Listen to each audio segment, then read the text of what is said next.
Roast খেতে ইচ্ছে করছে কিন্তু হাতের কাছে রোস্টের সব উপকরণ নেই, তখন আপনারা এই রেসিপিটা ট্রাই করে দেখতে পারেন। খেতে একদম রোস্টের মতো, কিন্তু রোস্টের মতো অত উপকরণের দরকারই নেই। এখানে আমি চিকেনগুলোকে রোস্টের মতোই পিস করেছি। আর যেহেতু পোলট্রি মুরগি ছিল, তাই লেগ পিসটাকে আমি 2 পিস করছি, যেহেতু বড় বড় পিস।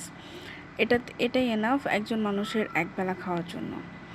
আর মাংসগুলোকে আমি কাঁটা চামচ দিয়ে একদম পুরোটা একদম ক্যাঁচা ক্যাঁচা করে নিয়েছি, যাতে ভাজলে বা রান্না হওয়ার পরে ভেতর পর্যন্ত রান্না হয়। তারপর আমি এটাকে শুকনো মরিচের গুঁড়া আর লবণ মাখিয়ে 2 পাশ উল্টে পাল্টে লাল লাল করে ভেজে নিয়েছি। এবার কড়াইতে পেঁয়াজ কুচি, কাঁচামরিচ আর সমস্ত আস্ত মশলা ওগুলো দিয়ে দিয়েছি। এবার সব কিছু সতে হওয়ার পরে পেঁয়াজের সাথে আমি জিরাও বেটেছি, আর আদা রসুন বাটা আর সব গুঁড়া মশলা দিয়ে লবণ দিয়ে একটুখানি পানি দিয়ে এটাকে নেড়ে চেড়েই কষাইছি, যাতে নিচে লেগে না যায়।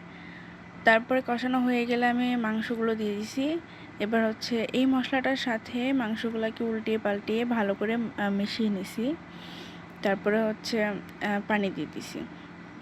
এখানে পানি না দিয়ে দুধ দেওয়া যায়, কিন্তু আমি যেহেতু বলেছি হাতের কাছে সব উপকরণ না থাকলে এটা ট্রাই করা যেতে পারে, তাই আমি দুধ না দিয়ে পানি দিলাম।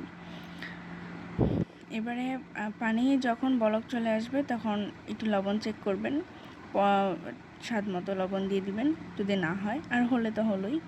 তারপরে যখন পানিটা আরও টেনে আসবে তখন আমি জিরা গুঁড়া আর টমেটো সস দিয়ে দিব। এরপরে ওই দুইটাকেও ভালো করে মিশিয়ে একদম লো আঁচে বসিয়ে রাখতে হবে ঢাকা দিয়ে, কিন্তু খেয়াল রাখতে হবে যাতে নিচে লেগে না যায়। এই সময় ঝোলটা পানিটা একদম টেনে যায়, তাই লেগে যাওয়ার চান্সেসটা অনেক বেশি, তাই খেয়াল রাখতে হবে যাতে নিচে লেগে না যায়। আর তাহলে এটা রেডি। বাড়িতে সবসময় যে মশলাগুলো থাকে সেগুলো দিয়ে এটা রান্না করা যায়, তাই আমি এটার নাম দিয়েছি গরিবের রোস্ট রেসিপি, কারণ খেতে একদম রোস্টের মতো, স্বাদে খুব একটা তফাৎ নেই।